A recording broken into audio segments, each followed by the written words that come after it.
이제 겨자씨와 누룩의 비유, 겨자씨와 누룩의 비유라는 말씀으로 하나님 말씀 증거하도록 하겠습니다. 이 두 가지 비유는 사실상 각각의 비유인데 우리가 이 본문을 얘기할 때 각각 설교하는 경우도 있지만 사실은 이 본문은 우리가 흔히 대꾸절이라고 해가지고 앞에 겨자씨의 비유의 내용과 이 누룩의 비유의 내용이 사실상 같은 이야기를 얘기하고 있는 비유입니다.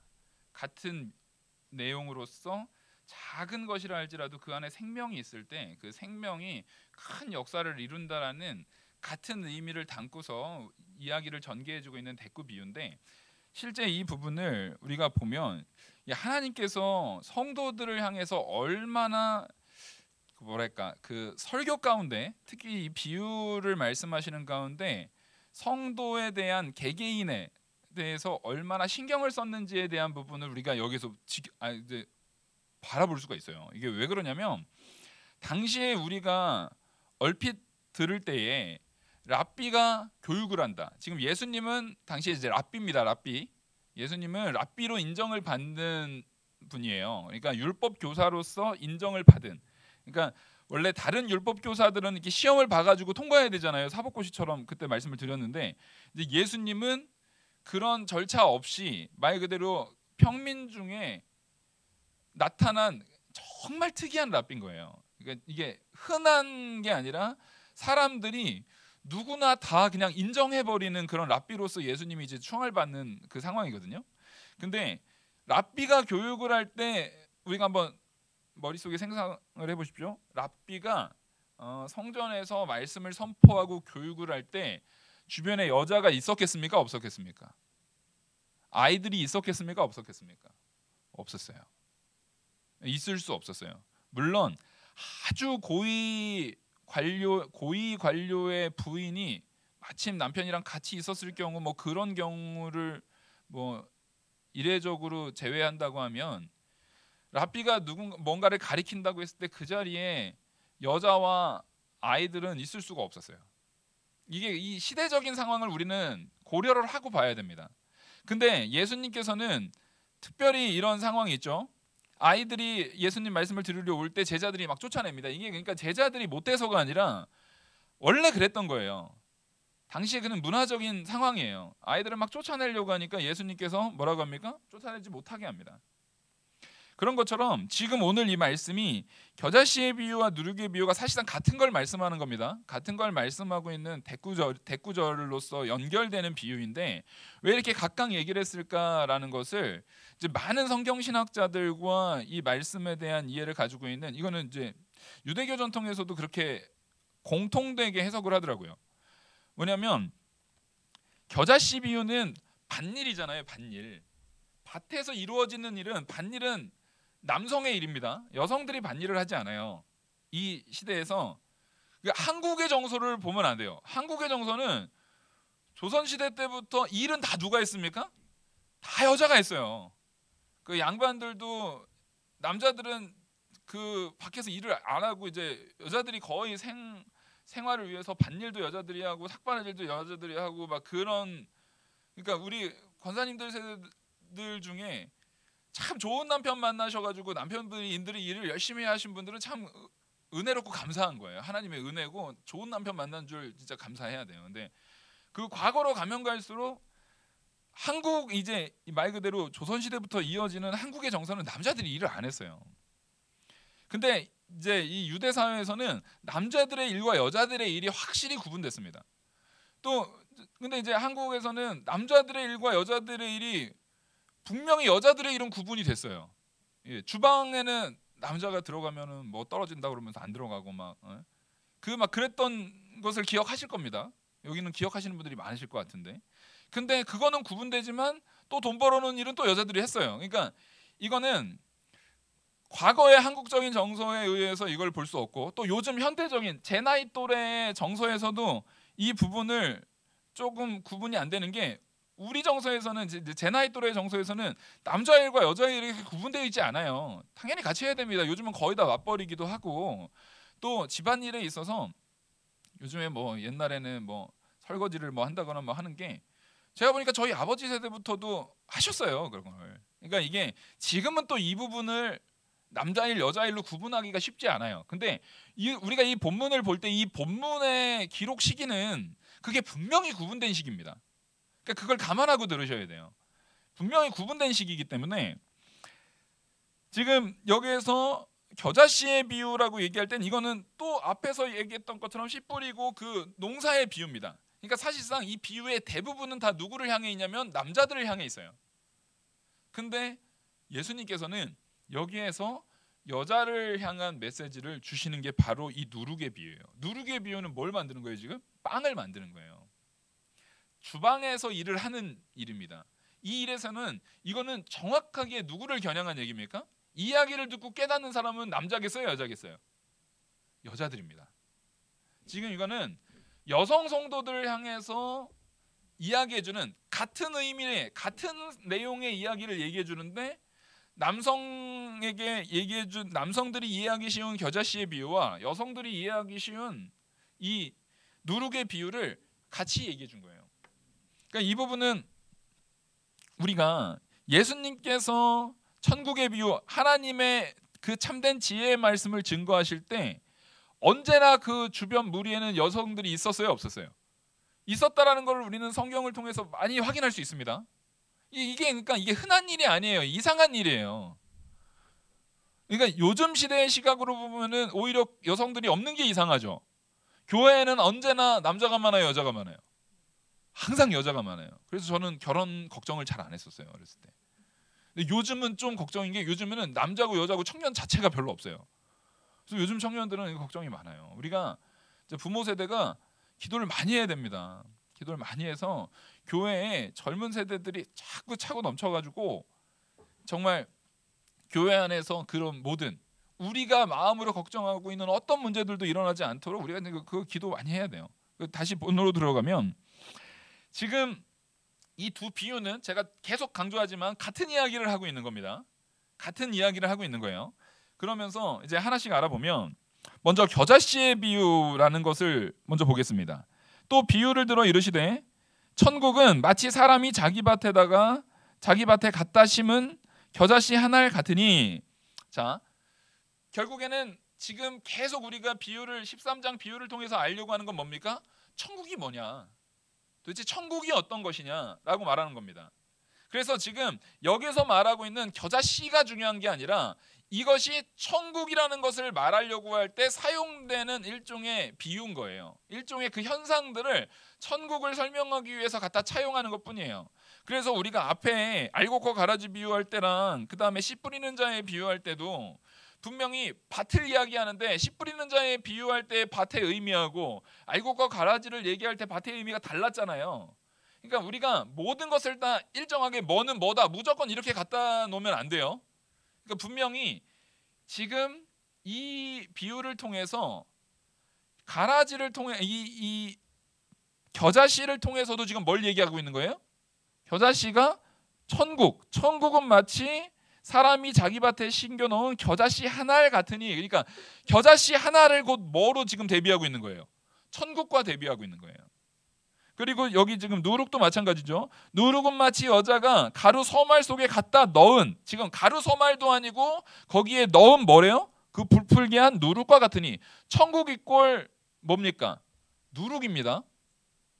그러니까 우리가 국어를 잘해야 돼요. 이걸 볼 때 국어를 잘해야 되는 게 천국은 한 다음에 천국은 마치 사람이 자기 밭에 갖다 심은 겨자씨 한 알인 거지 천국은 밭이거나 그 사람이거나 그런 게 아니죠. 지금 겨자씨 한 알인 거고, 그 다음에 천국은 마치 여자가 가루 서말이 아니라 거기에 갖다 넣어 전부를 부풀게 한 누룩인 겁니다. 그러니까 천국은 앞에서는 겨자씨인 거고 두 번째 것은 천국은 누룩인 거예요. 우리가 이거를 잘 구분해서 봐야 돼요. 왜 이걸 구분해서 보라고 하냐면 지금 여기에서 말하는 것은 겨자씨도 그렇고 누룩도 그렇고 이거는 거기에서 나타나는 특징적 이 현상이 있잖아요.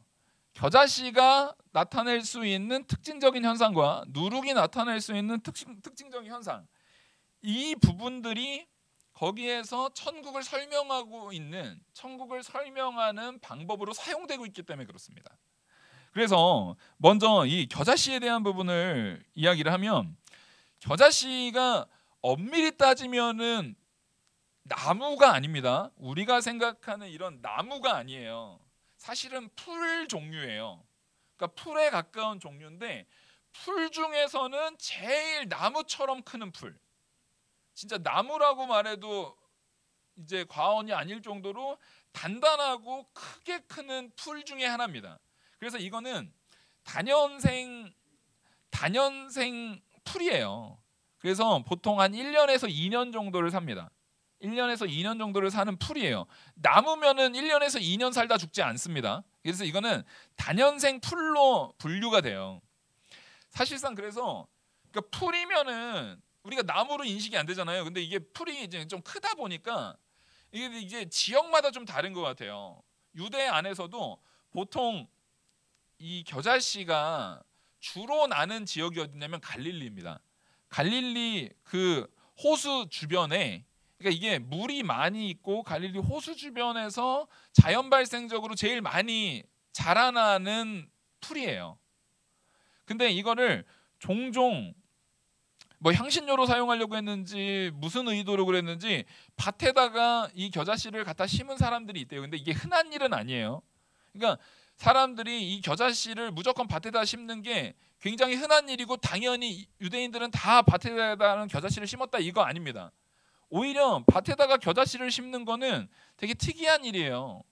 왜냐면 밭에다가 겨자씨를, 말 그대로 겨자나무 자체를 수확을 목적으로 하지 않는 이상은 어쨌든 이게 풀이잖아요. 그럼 풀을 거기다 심으면은 거기에서 씨가 많이 나오게 되면은 다른 작황이라든가 작물들에게 피해가 됩니까, 안 됩니까? 피해가 돼요. 더욱이 이 겨자나무는 여기서 말하는 것처럼 새들을 많이 불러들입니다. 왜냐면 겨자씨가 굉장히 작기 때문에 참새 같은 아주 작은 새들이 있잖아요. 작은 새들의 주요 먹이가 됩니다, 이게. 그래가지고 이 겨자나무가 있는 데에는 그 새들이 굉장히 많대요.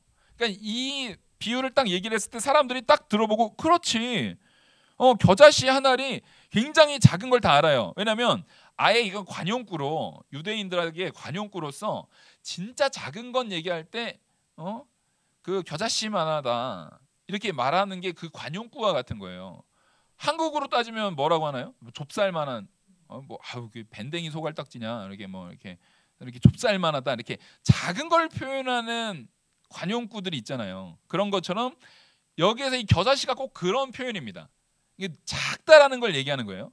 근데 이 겨자씨가 다른 풀들은 보면은 자라는 게 한계가 있는데, 이 겨자씨가 보통은 이게 보니까 주성마다 다르고 또 그 책들마다 다르더라고요. 어떤 책은 1m에서 1m, 1.8m, 그러니까 2m가 되지 않게 크는 다년생 풀이다. 이제 다년생 풀인 건 맞아요. 근데 크기가 어느 지역에서는 한 1m에서 1.8, 그러니까 2m가 좀 안 되게 크는 지역이 있는가 하면, 또 어떤 데서는 뭐 거짓말을 한 것 같지는 않고 어떤 데서는 뭐 3m까지 컸다고 그래요. 그러니까 제가 볼 적에 둘 다 맞는 거긴 한데, 결국에는 되게 큰 나무는 아니에요. 되게 큰 나무는 아닙니다. 우리가 생각하는 무슨 바오밥 나무 막 이런 것처럼, 무슨 떡갈나무처럼 막 이렇게 막 엄청나게 큰 나무여가지고 그런 나무는 아니에요. 기본적으로 풀입니다. 풀.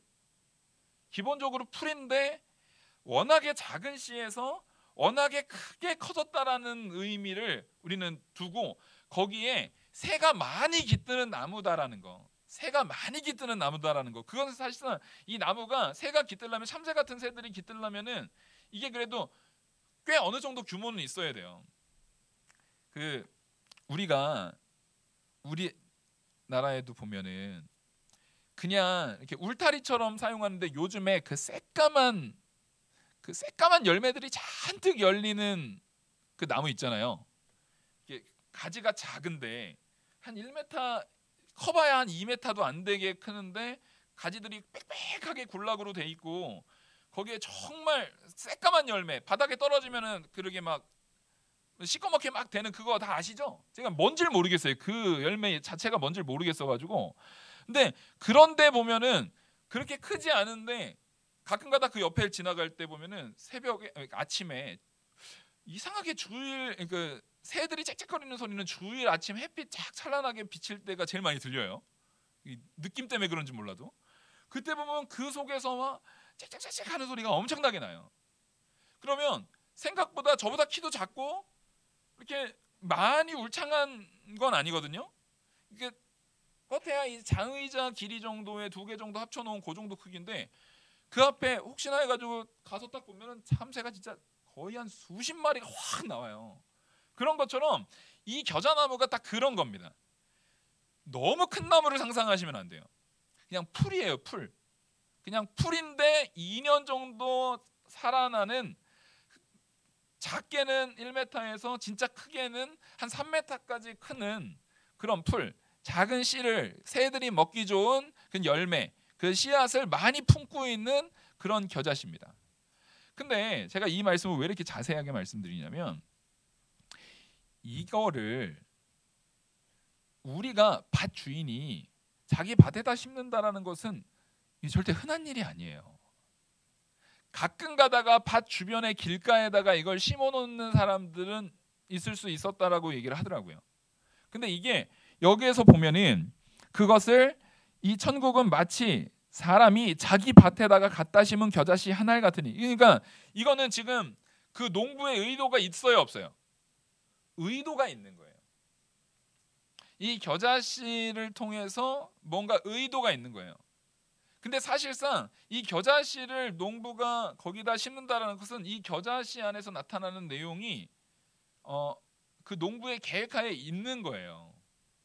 그리고 이게 절대 흔한 일이 아니라니까요. 경우에 따라서는 그 사람이 이 겨자씨를 좋아해서 그랬는지 아니면 뭐 그거를 좋아해서 그런지 모르겠지만 이게 흔한 일이 아니다라는 걸 잘 기억하셔야 돼요. 근데 아까도 말씀드렸듯이 이 겨자나무가 또 어디에서 제일 많이 자라나냐면 갈릴리예요, 갈릴리. 그래서 이 부분을 재밌게 해석한 부분이 있어서 제가 소개를 드려요. 우리가 당연히 이 겨자씨를 딱 보면은 사실상 제가 설교를 하지 않아도 여러분들이 이거 보면은 딱 압니다. 마음에 딱 들어오는 생각은 어떤 생각이에요? 작은 씨앗이라도, 누룩도 마찬가지죠. 아주 작은 부분이지만 거기에 뭐가 있으니까요? 생명이 있으니까. 생명력이 있으니까 그 생명이 점점 자라나서 크게 자라난다라는 거. 생명의 거대해짐, 생명의 방향성, 점진적으로 생명은 거대해진다라는 것을 지금 우리는 이 본문을 읽으면 이해할 수 있는 내용이에요. 그러니까 하나님께서, 이제 예수님께서 이 비유를 얘기할 때 이 비유는 야 이거 도저히 못 알아듣겠다가 아니에요. 보면은 알아요, 사실은. 도대체 그 내용이 무엇인가? 그렇지, 당연히 겨자씨는 되게 작아서 볼품 없고 별 볼 일 없어 보여도 그 씨 자체가 갖고 있는 생명력 때문에 단지 보이기에는 볼품 없어 보이지만 그게 시간이 지나고 그 생명이 자라나면 어떻게 돼요? 나무와 같이 커지지라는 것을 우리는 다 알고 있습니다. 그래서 여러분들이 그 시골에 보면은 그 모종 팔고 씨 팔고 하는 데가, 여기에는 별로 볼 수가 없지만 시골에 가면은, 시장을 가면은 모종 씨 파는 데가 굉장히 많아요. 그러면 그 입구에 이렇게 가판대에다가 다 뭡니까? 꽃씨부터 해가지고 상추씨 해가지고 씨를 이렇게 봉지에다가 담아가지고 쫙 늘어놔요. 그러면 제가 질문하겠습니다. 그 봉지 안에는, 이게 만약에 이게 씨 파는 봉지예요. 여기에 씨가 들려 있고 여기에 그게 그림이 그려져 있잖아요. 여기 그림 그려져 있어요. 만약에 여기는 상추씨 하면, 아니 무슨 장미꽃 뭐 이렇게 있거나, 그러면 뭐 코스모스 이렇게 씨들이 있으면, 해바라기 이렇게 씨들이 있으면 여기 그림이 그려져 있잖아요. 그 그림에는 씨앗이 그려져 있나요? 활짝 펴 있는 꽃이 그려져 있나요? 네, 꽃이 그려져 있어요. 거기다가 씨앗 그려놓는 뭐 특이한 경우에 그런 사람이 있을지도 모르겠지만 우리가 다 알다시피 대부분 거기다 꽃을 그려놓습니다. 완전히 다 자란 가장 예쁜 모습의 그림을 거기다 그려놔요. 그러니까 이 겨자씨는 분명히 씨지만 그 겨자씨 안에는 뭐가 있는 거예요? 다 자란 큰 생명의 근원이 그 안에 담겨져 있는 거예요. 왜? 거기엔 생명이 있으니까. 근데 암만 겨자씨라 할지라도, 그 작은 겨자씨라 할지라도, 거기에 뭐가 없으면은요? 그게 죽어있는 씨면, 그걸 삶아 버렸든지 그걸 쪄 버렸든지 그걸 튀겨 버렸든지 하여튼 그게 죽어 있는 거면은 그건 소용이 없어요. 씨 중에 큰 씨앗들 있잖아요. 막 아보카도 같은 경우는 진짜 씨앗이 막 이만하잖아요. 그럼 그런 씨, 그게 씨라 할지라도 그 아보카도의 씨가 아무리 크다 할지라도 그거를 튀겨버리거나 삶아버리거나 해서 그 생명의 내용을 끊어버리면 거기서는 암만 커봤자 소용이 없어요. 자라나질 않아요. 여기서는 그 생명에 대한 부분을 우리는 다 알고 있습니다.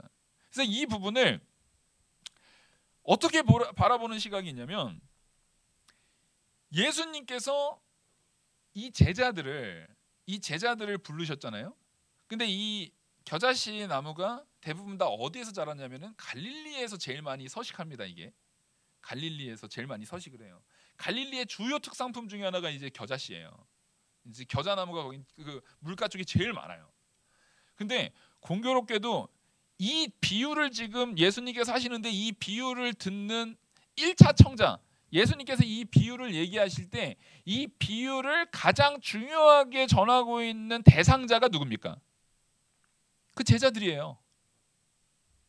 많은 사람들이 여자도 모였을 거고 아이들도 모였을 거고 거기에 같이 모여있는 다른 사람들이 많겠지만, 예수님께서 유독 이것을 비유를 설명해 주시고 이것을 가장 잘 이해해야 된다라고 아주 힘있게 전하고 있는 1차 청자, 너 이거 꼭 이해해야 된다, 다른 애들은 이해 못하더라도 니네는 이해해야 한다라고 하면서 나중에 해석까지 해주는 그 자들이 누구예요? 제자들이란 말이에요. 근데 그 제자들이 공교롭게도 가룟 유다를 빼면, 가룟 유다라는 게 그 유다의 동네가 가룟이라는 겁니다. 가룟이라는 동네에서 온 유다예요. 가룟 유다를 빼면 나머지 제자들은 전부 다 갈릴리 사람들입니다. 나머지 제자들이 전부 다 갈릴리 사람들이에요.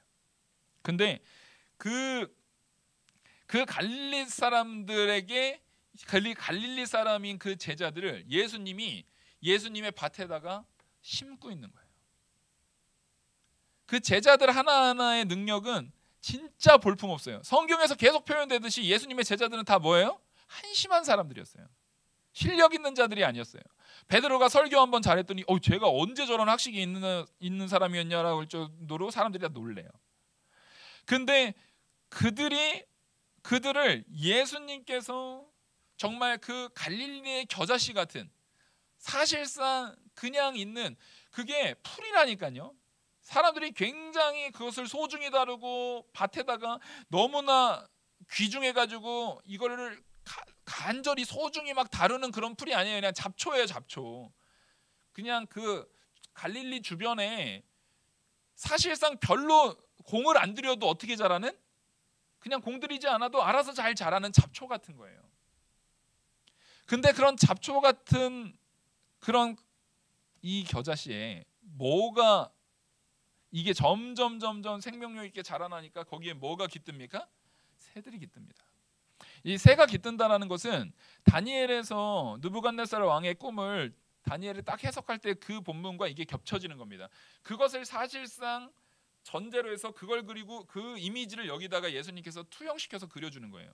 그래서 이게 커지니까 그 새들은 그 세상의 이 세상들이 그 커진 나무에 깃들여서 같이 거기에 유익을 누리고 산다라는 것을 다니엘이 그 느부갓네살 왕한테 꿈을 해석해 줄 때 그 내용을 해석해 주거든요. 그 내용을 여기다가 투영시키고 있는 거예요. 그러니까 결국에는 그 제자들 다 볼품없는 아무것도 아니었던 그 제자들 하나하나, 그 제자들 하나하나의 모습 속에서 그들을 통해서 그 예수님께서 그들을 크게 키워내시는 거예요. 근데 여기서 중요한 게 뭐냐면, 그럼 베드로가 대단하네, 그게 아니죠. 베드로 자체, 여기서 질문입니다. 우리 스스로가 잘 대답해야 되는 질문이에요. 베드로 자체에게는 생명이 있나요, 없나요? 따라하겠습니다. 생명이 없다. 이건 나에게도 해야 되는 거예요. 나 자체에게는 생명이 있어요, 없어요? 생명이 없어요. 이게 핵심이에요. 지금 이 겨자씨의 생명이 있어야 되는 것은 겨자씨를 창조하신 하나님께서 거기에 생명을 주었을 때입니다. 제가 이 말씀을 왜 드리냐면, 아론의 쌍난지팡이를 생각해 보십시오. 아론의 쌍난지팡이는 이미 잘려진 나무잖아요. 잘려진 나무에서 싹이 나서 그게 거기서 열매까지 맺혀질 일이 있어요, 없어요? 없어요. 근데 그걸 통해서 보여주는 건 뭡니까? 죽은 것이라 할지라도 살릴 수 있는 유일한 분 하나님의 능력을 보여주는 거예요. 그러니까 생명은 그 씨나 그 나무나 그런 우리가 눈에 보이는 그런 현상적인 어떠한 것에 있는 것이 아니라 생명을 가진 건 하나님이라는 거예요. 그래서 사실상 베드로 그 다음에 그 사도들 우리 전부 다 생명이 없어요. 우리는 죄로 인해서 죽은 자들이에요. 태어날 때부터 본질상 진노의 자녀로 태어난 자들이에요. 우리는 다 죽어 있는 자들이에요. 그럼에도 불구하고 하나님께서 그 안에 생명을 주십니다. 누구로요? 예수 그리스도의 생명.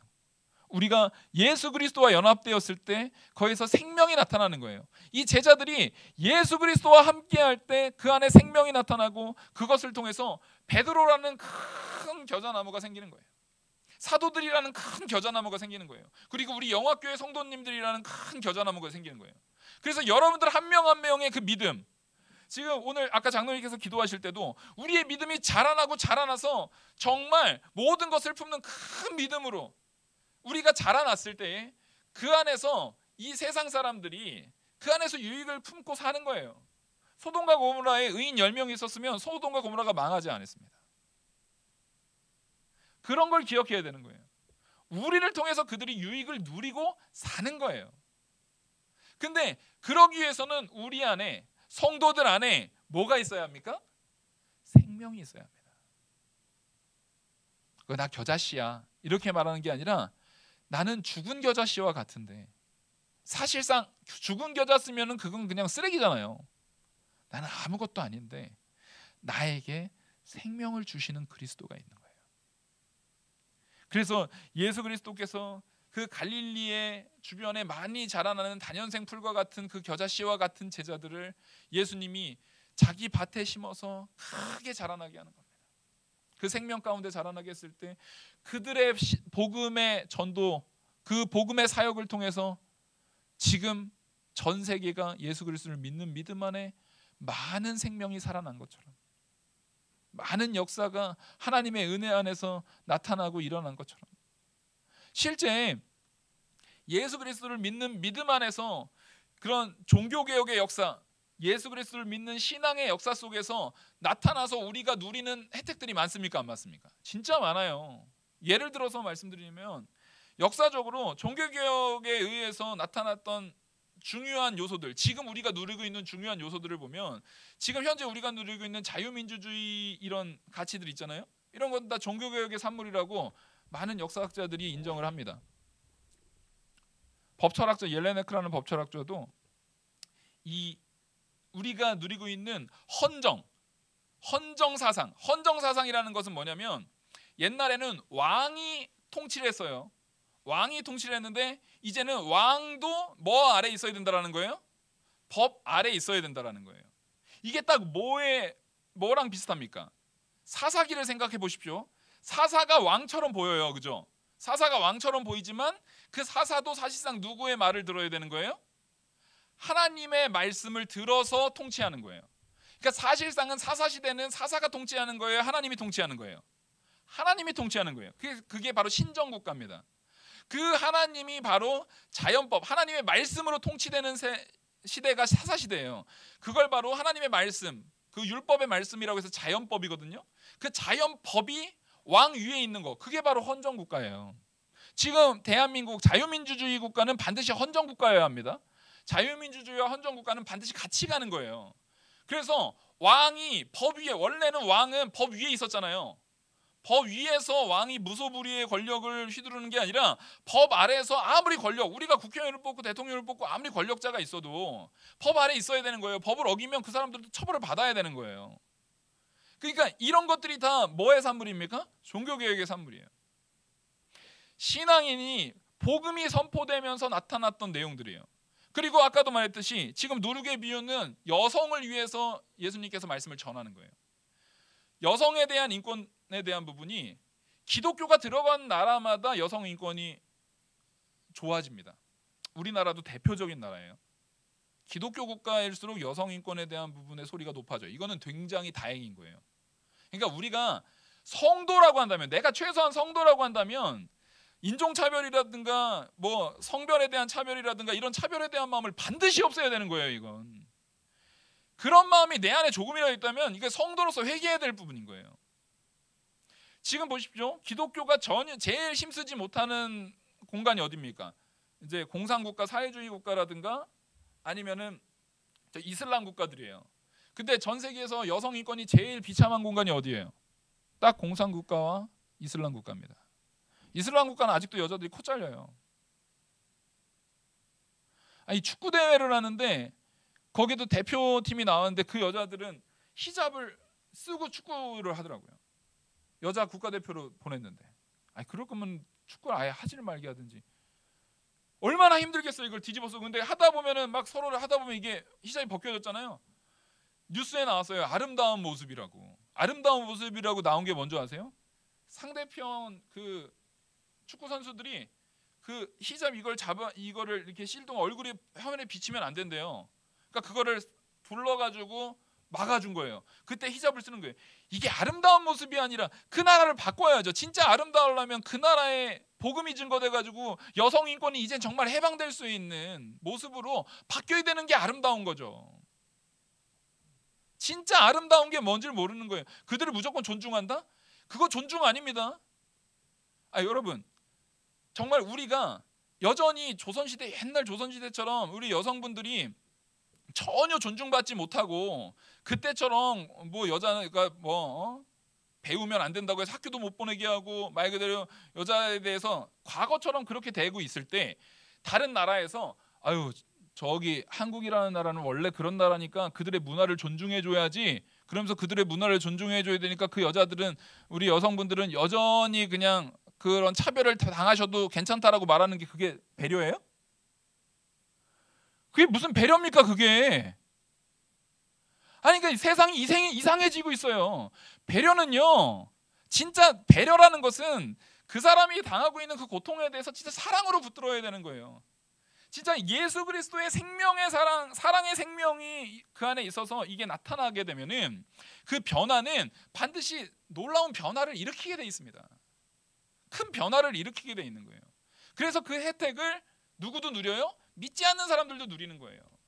분명히 기독교적인 가치로 이런 우리나라의 그런 경제적인 부분이라든가 그 자유민주주의 사상이라든가 헌정 사상이라든가 또 여성 인권에 대한 부분이라든가 이런 게 분명히 좋아졌음에도 불구하고 물론 안 믿는 사람들은 그 인정 안 할 거예요.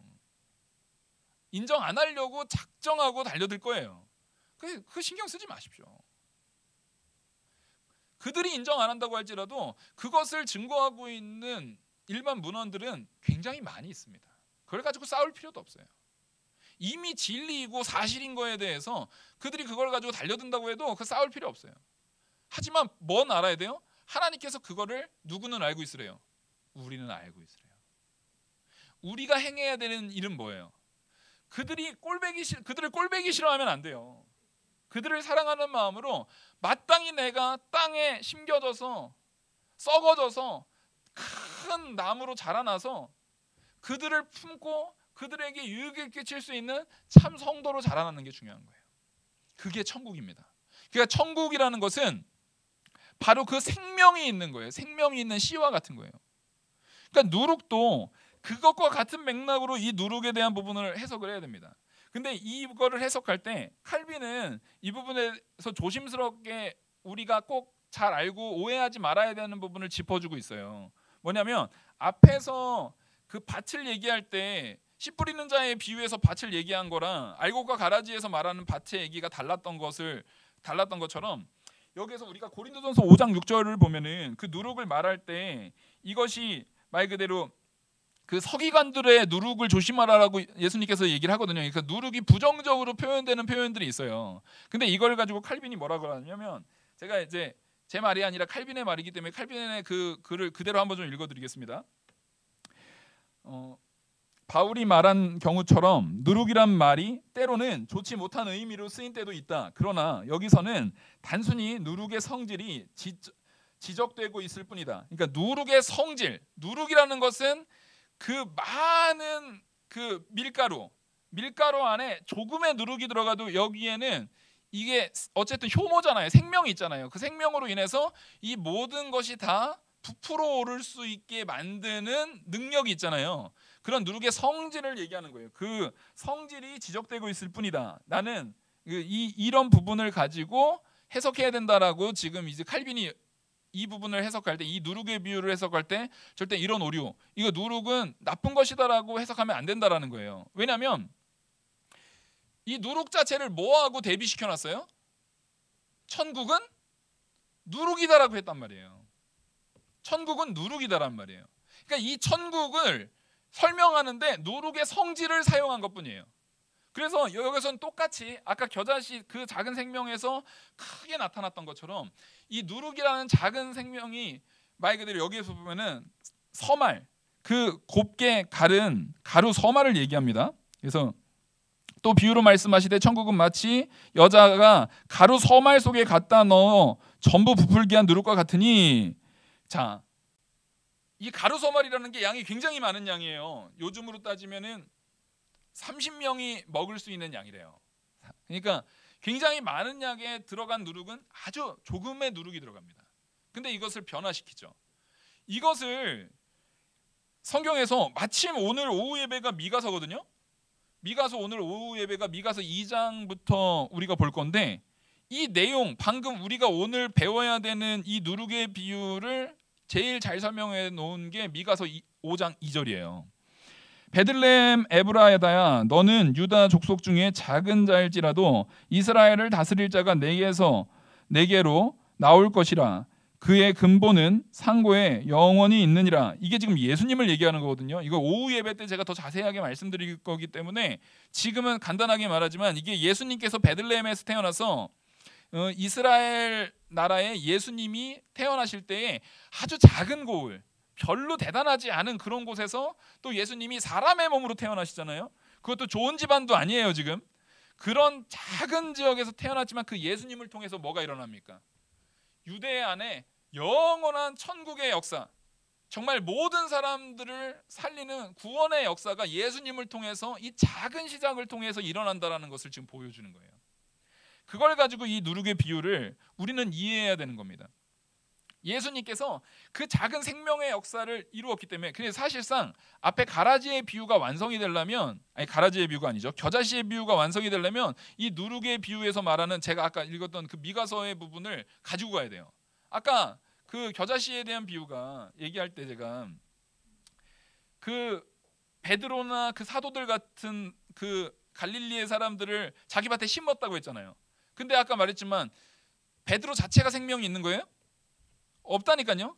그러니까 결국에는 베드로를 그 밭에 심는 그 심을 때의 그 모든 역사는 누구의 생명으로부터 시작되는 겁니까? 예수 그리스도의 생명으로부터 시작되는 거예요.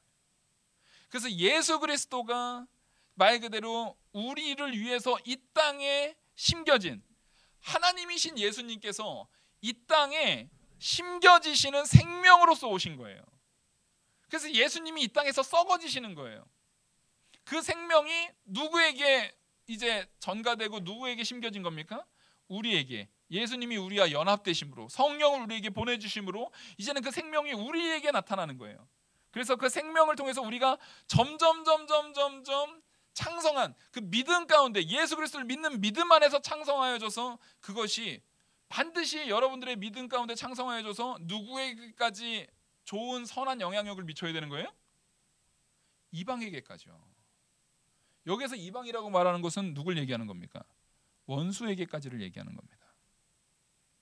우리를 향해서 노골적인 곤란을 야기시키는 그런 이방들을 향해서도 우리의 이 사랑이 나가야 되는 거예요. 그래서 우리가 믿음 좋아해져야 된다라는 것을 어떤 생각에서 멈추면 안 되냐면, 내가 믿음 좋아가지고 천국 가야지, 여기서 멈춘다면 그건 빵점짜리예요. 빵점짜리. 그건 진짜 빵점짜리예요. 우리가 천국 가고 안 가고는 어차피 우리한테 달린 게 아니에요. 천국 가고 안 가고는 이미 하나님께서 창세전에 우리를 택하셨습니까? 안 택하셨습니까?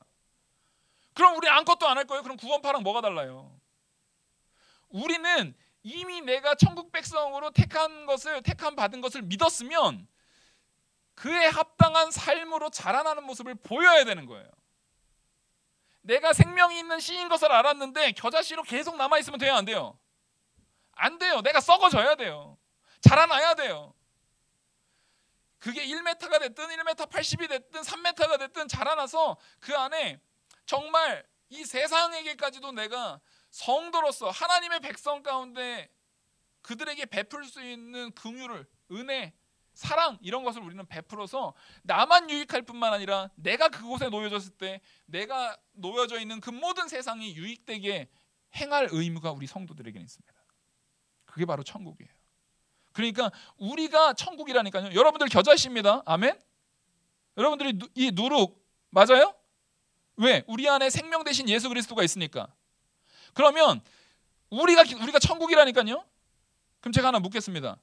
여러분들이 지금 심겨져 있는 그 직장, 여러분들이 심겨져 있는 그 가정, 지금 여기 겨자씨 다발이잖아요. 지금 완전히 큰일 났어요. 겨자씨가 너무 많아요. 그럼 여기가 천국과 같아야 돼요? 안 같아야 돼요? 여러분들이 속해 있는 가정이 지금 천국입니까? 내가 속해 있는 직장이 천국입니까? 내가 살고 있는 이 사회가 천국과 같습니까? 만약에 그런 모습이 결여되어 있다면 남들을 탓할 것이 아니라 내가 겨자씨로서, 내가 누룩으로서 내가 천국의 역할을 다하지 못한 것을 회개하셔야 합니다. 그래서 내 안에서 생명 되시는 예수 그리스도께서, 내가 나를 주장하는 것이 아니라 생명 되신 예수 그리스도께서 나를 주장하시는 그 역사로 나아가기를, 그 비밀을 오늘 여기서 풀어내야 되는 거예요.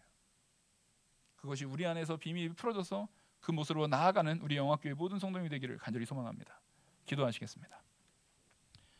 은혜와 사랑이 많으신 하나님 아버지, 오늘 이 말씀 속에서 겨자씨의 비유와 누룩의 비유를 가지고 함께 나눴습니다.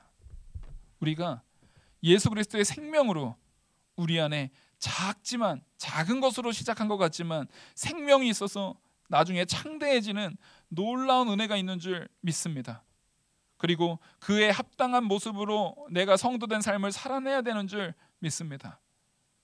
저는 할 수 없사오니 하나님께서 우리를 주장하시고 성령께서 우리를 인도하셔서 우리를 놀라운 하나님의 역사, 하나님의 뜻에 합당한 성도로 세워 주시옵소서. 이 모든 말씀 살아계신 우리 주 예수 그리스도의 이름으로 기도 올리옵나이다. 아멘. 찬송가